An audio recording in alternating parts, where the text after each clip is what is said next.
This time, we're training much more than 3,000. The Heritage Organization, Center for Renewing America, all these different organizations that are conservative or on MAGA are training tens of thousands.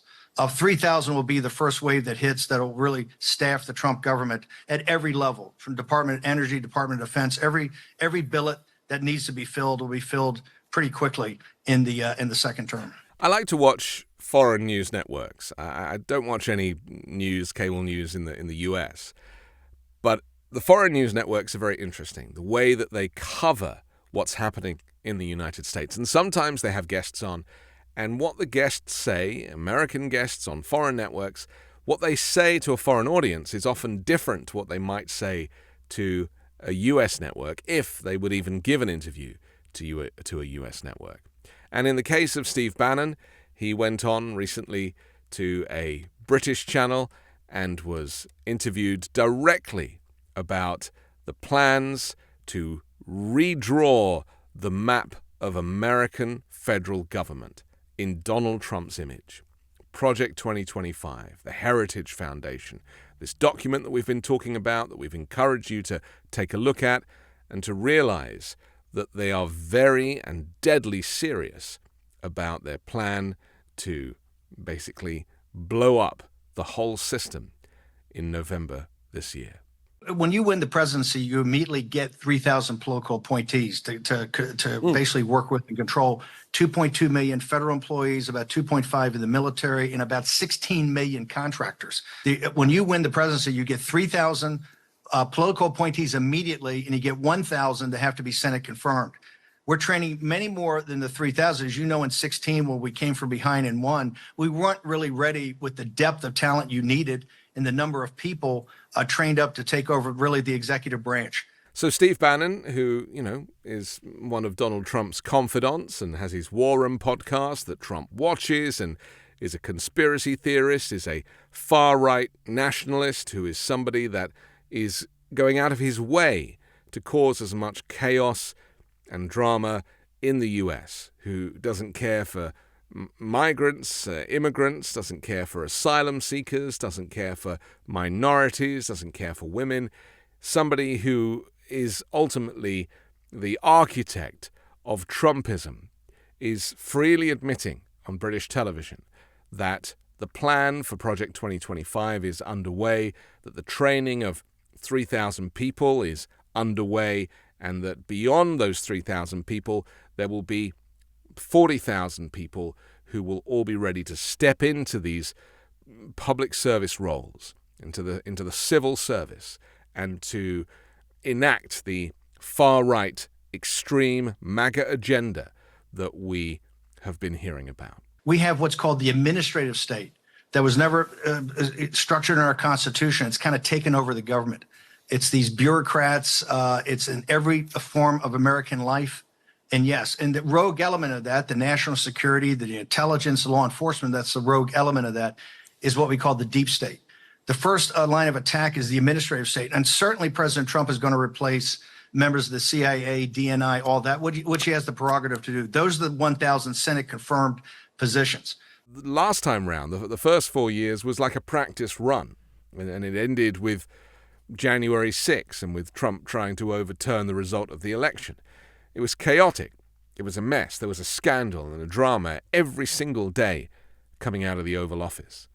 Well, part of that it was because there were some people with a sense of decency and humanity and true patriots who were able to hold Trump back from some of his most extreme things. I mean, he wanted to have military parades in Washington, like Kim Jong-un, or like President Xi Jinping. I mean, he puts these dictators on a pedestal and wants to be like them and wants to be able to stand there and be proud of his tanks and of the military might of the United States, whilst at the same time being completely isolationist in his kind of geopolitical views.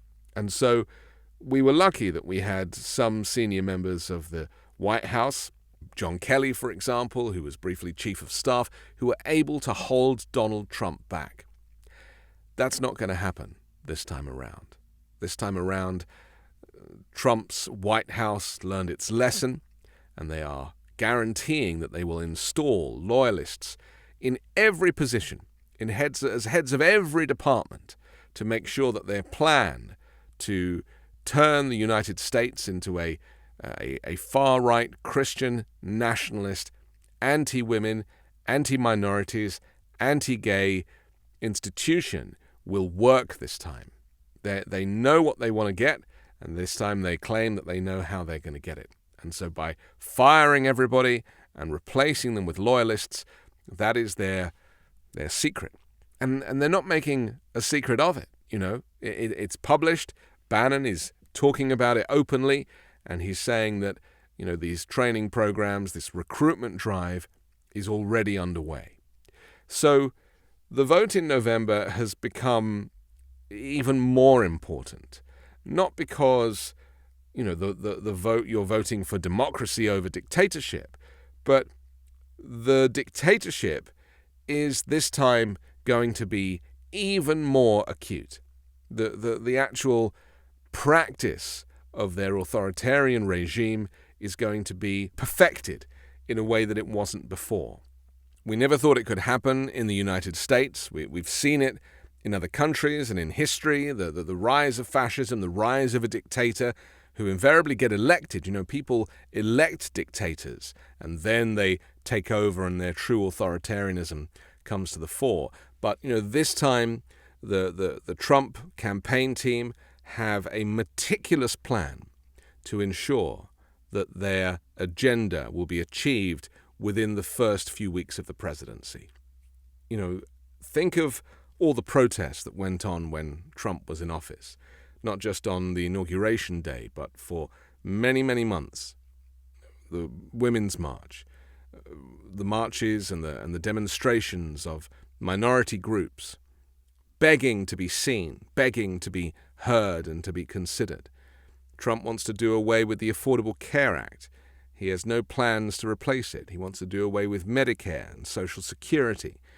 He has a plan for the U.S. that is about being white, cisgender. He is interested only in people that have already pulled themselves up by their bootstraps. Those are the people he's interested in. If you are marginalized, if you are poor, you will not feature in the Donald Trump presidency.